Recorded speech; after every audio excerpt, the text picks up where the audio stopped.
ఒక్కసారి ఆలోచించండి. జనగంలో ఇద్దరు సమానంగా ఉంటే మామూలు గుంజి కాంగ్రెస్ పార్టీ వస్తే సమానం వస్తే ఆడ టాస్ల వాళ్ళకే వచ్చి, తొర్రూరులో టాస్ల చైర్మన్ వైస్ చైర్మన్ వాళ్ళకే వచ్చి. అంటే దీంట్లో కూడా మోసం. ఈ టాస్ పెట్టే కాడ కూడా వాళ్ళ అభ్యర్థుల్ని పేర్లు రాసుకుని వాళ్ళే మొత్తం పెట్టినట్టే మాకు అప్పడతారు. కార్యకర్తలు కూడా రాత్రింబాలు కష్టపడ్డారండి. మా కార్యకర్తల కష్టం చూస్తే అయితే నాకు బాధ అనిపిస్తారు. ప్రజలైతే బాధ అనిపిస్తారు. ప్రజలైతే కార్యకర్తలు 2 రోజుల బట్టి భోజనం లేకుండా 10,000 మంది కార్యకర్తలు వచ్చి రాత్రి వాళ్ళు కష్టపడ్డది నా కోసం. నేను ఏం చెప్పాలి, ఏందైనా చెప్పాలి?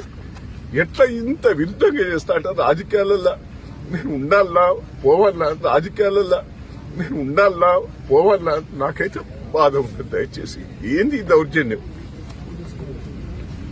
పోలీసు వాళ్ళు కూడా దయచేసి ఇట్లా చేయటం కూడా మంచిది కాదు. కేసీఆర్ చూస్తే ఒక పక్క అభిమానం, మహేంద్రను చూస్తే అభిమానం ప్రజలు. కానీ ఇంత అరాచకాలు చూస్తుంటే నాకైతే ఏమన్నా చెప్పండి. నా కార్యకర్తలకు ఏం జవాబు చెప్పుకోవాలి? కార్యకర్తలకు నేను ఏం జవాబు చెప్పాలి?